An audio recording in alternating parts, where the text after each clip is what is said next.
अधिक मास हा अत्यंत पुण्यदायी महिना मानला जातो. अधिक महिन्यात केलेले दान, जप आणि सेवा यांच्या अनेक पटींनी फळ मिळते. पण तुम्ही कधी विचार केला आहे का, अधिक महिन्यामध्ये 33 अनारसे दान का करतात? या 33 अंकामागे नेमकं काय कारण आहे आणि वाण देण्याची योग्य पद्धत काय आहे? आज आपण या व्हिडिओमध्ये याची सविस्तर माहिती जाणून घेणार आहोत. त्यामुळे हा व्हिडिओ तुम्ही शेवटपर्यंत बघा. अधिक मासाला पुरुषोत्तम मास असे देखील म्हणतात. हा महिना भगवान श्री विष्णू यांना अर्पण केलेला आहे. या महिन्यात केलेले दान आणि पूजा अधिक फलदायी असते. गरिबांना अन्नदान, वस्त्रदान आणि दीपदान करणे अत्यंत शुभ मानले जाते.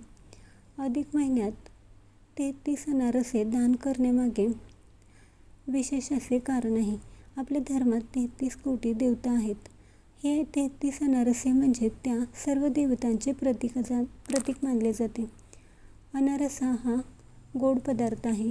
तो गव्हाचे पीठ आणि गुळापासून बनवला जातो. म्हणजेच आपल्या जीवनात गोडवा, सुख, समृद्धी यावी यासाठी संकल्प केला जातो. दान करताना मनात माझ्या जीवनातील दुःख दूर करा आणि आनंद द्या असा भाव ठेवा. हे दान महिलांनी केल्यास घरात सुख, शांती आणि समृद्धी वाढते. अधिक महिन्यामध्ये वाण देण्याची परंपरा आहे.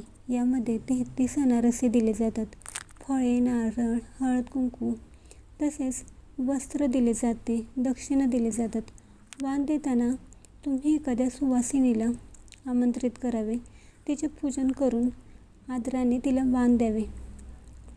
या वाणाच्या माध्यमातून आपल्याला पुण्य प्राप्त होत असते.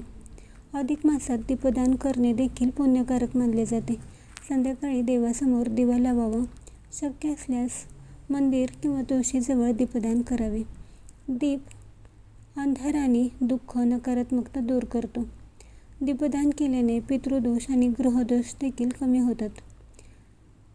आणि अधिक मासात केलेले दान हे अनेक पटींनी फळ देते. तुम्हाला ही माहिती कशी वाटली कमेंट्स करून नक्की सांगा. व्हिडिओ आवडला असेल तर लाईक करा, शेअर करा आणि असेच धार्मिक व्हिडिओ बघण्यासाठी आपल्या चॅनेलला सबस्क्राईब करा.